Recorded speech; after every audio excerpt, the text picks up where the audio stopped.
Hello and welcome to Falcon Blues TV. I'm Callum Davies here with a match preview with a bit of a twist. We have a guest this week, massive Burnley fan, Lewis Porter.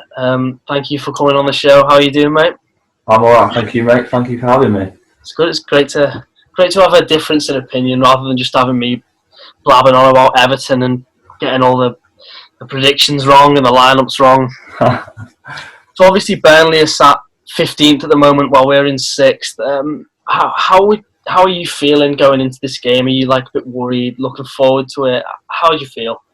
Well, to be honest, it is a bit nervy going into this game because Fulham obviously are coming out of that relegation zone now. They're getting further and further away. Their form's picking up, so it's a bit nervy going into this Everton game because it's massive. We need to get something out of it, and I'm sure for you guys trying to move to the Champions League spot as well, it's a big game for you as well. So to be honest, as a Burnley fan, I would be happy with a point here. That's just my opinion.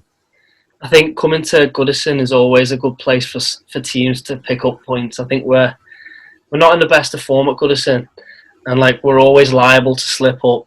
I think it was 2017 when you beat us at Goodison. It was, and you just played us off the park, which, no disrespect, I feel like that just shouldn't happen against Burnley. Yeah, I know what you mean. It was a 26 pass move, which Jeff Hendrick did. I don't think that's ever happened since. No, not with Jeff Hendrick anyway. So, obviously, you are where you are, and Fulham and Newcastle are just below you. And then, obviously, as you said, Fulham. So, how would you say your season's gone? Are you happy with how it's gone? Well, to be honest, again, it's a hard question to answer because we've had a lot of injuries this season. We've had a lot of setbacks. I mean, at the start of the season, I think our first game was pretty much missing half of our team. I think we didn't have no defence at all, really.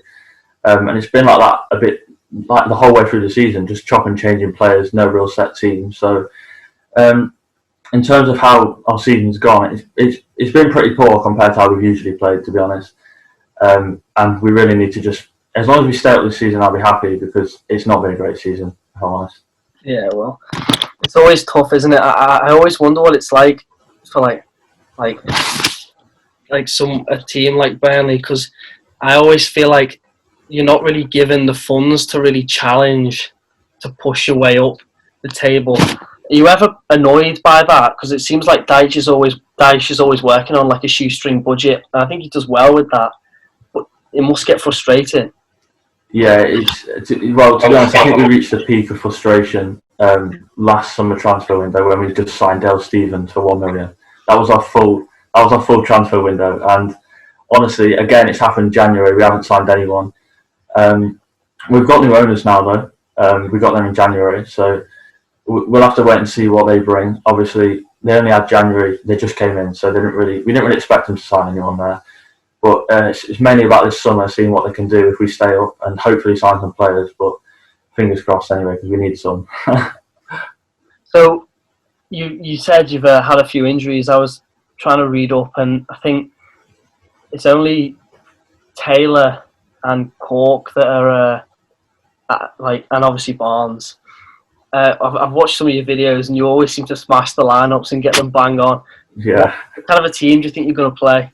Well, I mean, it'll be. I should imagine in goal we'll have Pope as usual.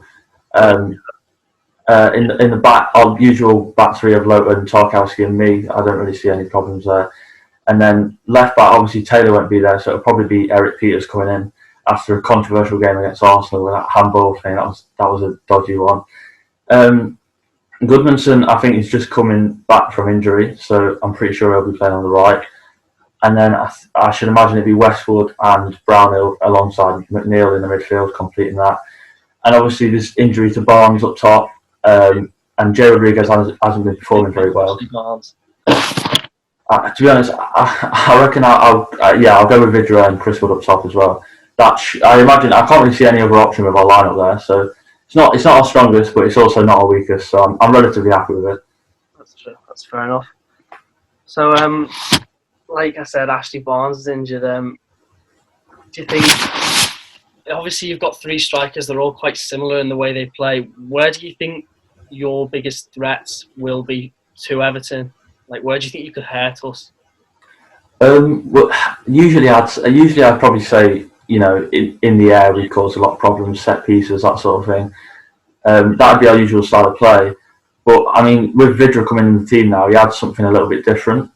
He's a little bit, he spices it up a little bit. He causes a little bit of problems for the defence. He does something that Burnley aren't really used to. He dribbles around players and gets into dangerous areas.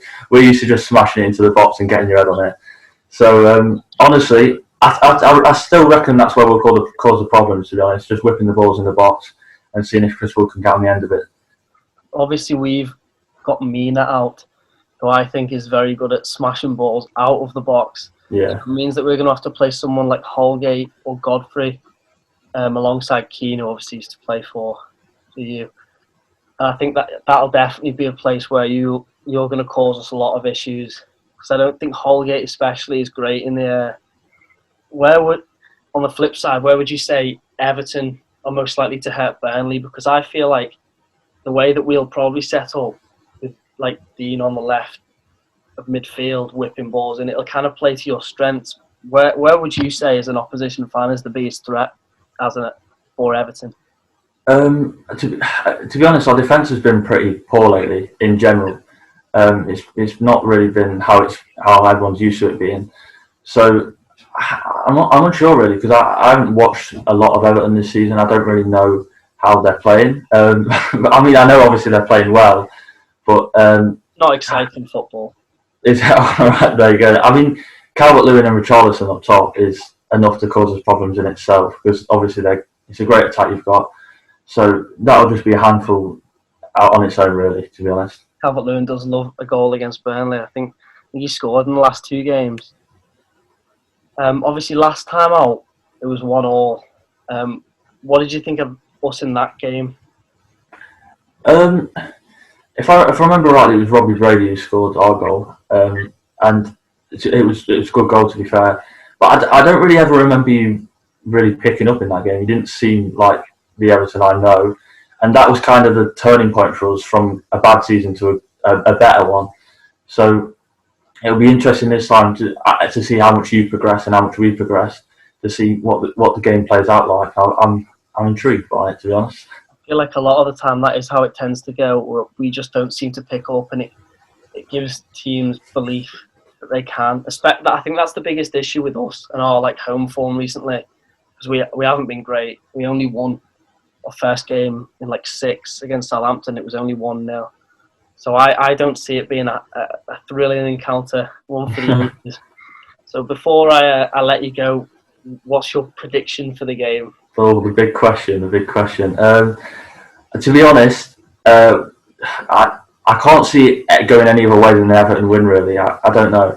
Burnley haven't really been performing well lately, and Everton, obviously, other than the Chelsea game, have been on form, I think, anyway, so with their results and stuff. So I think it'll be a close game, but I think Everton might just nick it 1-0, I reckon. We can hope, can't we?